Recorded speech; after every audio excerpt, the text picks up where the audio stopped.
नमस्कार, आप देख रहे हैं दुनिया की खबर। मैं हूं शुभी मिश्रा आपके साथ। और सबसे पहले आज हम बात कर लेते हैं नेपाल के बारे में। नेपाल की नई अंतरिम सरकार ने आखिरकार अपनी कैबिनेट का पहला चेहरा दुनिया के सामने ला ही दिया है। प्रधानमंत्री सुशील कार्की ने अपनी टीम में 3 अहम नामों को शामिल किया है। इनमें कुलमान घिसिंग, रामेश्वर खनाल और ओम प्रकाश आर्यल शामिल है। तीनों मंत्री कल शपथ ग्रहण करेंगे। सबसे खास बात तो यह है कि इन तीनों का भारत से कनेक्शन है।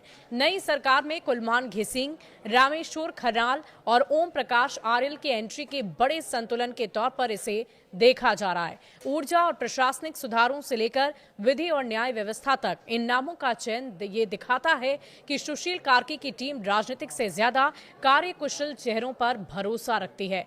और इसी के साथ प्रधानमंत्री कार्की ने वरिष्ठ अधिवक्ता सविता भंडारी को अटॉर्नी जनरल नियुक्त कर एक बड़ा कदम उठाया है। सविता नेपाल के इतिहास में पहली महिला अटॉर्नी जनरल बनी है। वह 99 वर्षीय वरिष्ठ अधिवक्ता कृष्ण प्रसाद भंडारी की पुत्री हैं। सविता की नियुक्ति को देश में महिला सशक्तिकरण और न्यायपालिका में लैंगिक प्रतिनिधित्व की दिशा में एक ऐतिहासिक कदम माना जा रहा है।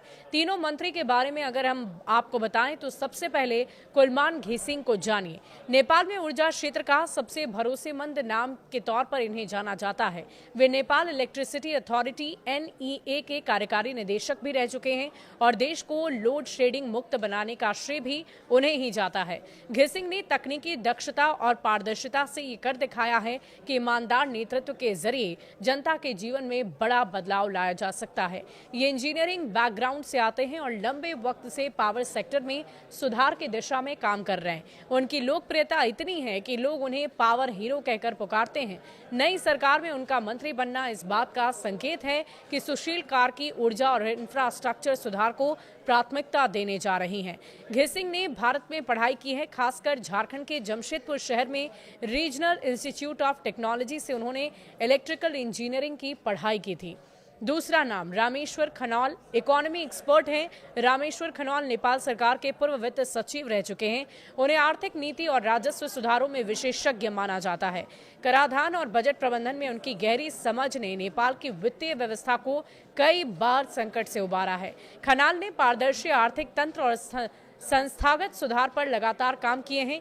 ये अंतर्राष्ट्रीय स्तर पर भी नेपाल का प्रतिनिधित्व कर चुके हैं और निवेश आकर्षित करने में उनकी अहम भूमिका रही है। नई सरकार में उनकी एंट्री इस बात का संकेत है कि कार्की वित्तीय स्थिरता और आर्थिक पुनः निर्माण पर फोकस करना चाहती हैं। उनका प्रशासनिक अनुभव सरकार को नीति निर्धारण और संसाधन प्रबंधन में मजबूती देगा। वे लंबे समय से नेपाल के वित्त और प्रशासनिक सेवा में सक्रिय रहे हैं, लेकिन भारत के लोगों के साथ उनका दशकों पुराना रिश्ता है। अब बात करते हैं ओम प्रकाश आर्याल। कॉन्स्टिट्यूशन के मास्टर ओम प्रकाश आर्याल नेपाल के जाने माने वरिष्ठ अधिवक्ता और मानवाधिकार कार्यकर्ता हैं। वे सुप्रीम कोर्ट में कई ऐतिहासिक मामलों की पैरवी कर चुके हैं और संविधान में लोकतांत्रिक मूल्यों के मजबूत पैरोकार रहे हैं। आर्याल का नाम न्यायपालिका में पारदर्शिता, जवाबदेही और सुधार के लिए लिया जाता है। उन्होंने भ्रष्टाचार के खिलाफ भी कई बार अदालत में जनहित याचिकाएं दायर की। उनका ये मानना है कि कानून और संस्थाओं की मजबूती ही लोकतंत्र को स्थिर रख सकती है। मंत्री के तौर पर उनकी ये नियुक्ति ये दिखाती है कि सरकार कानून के राज और न्यायिक सुधार को अहमियत दे रही है। उनकी मौजूदगी से नागरिक अधिकारों और पारदर्शिता के एजेंडों को मजबूती मिलेगी। इनका भारतीय कानूनविदों और सरकारी अफसरों के साथ अहम रिश्ता रहा है।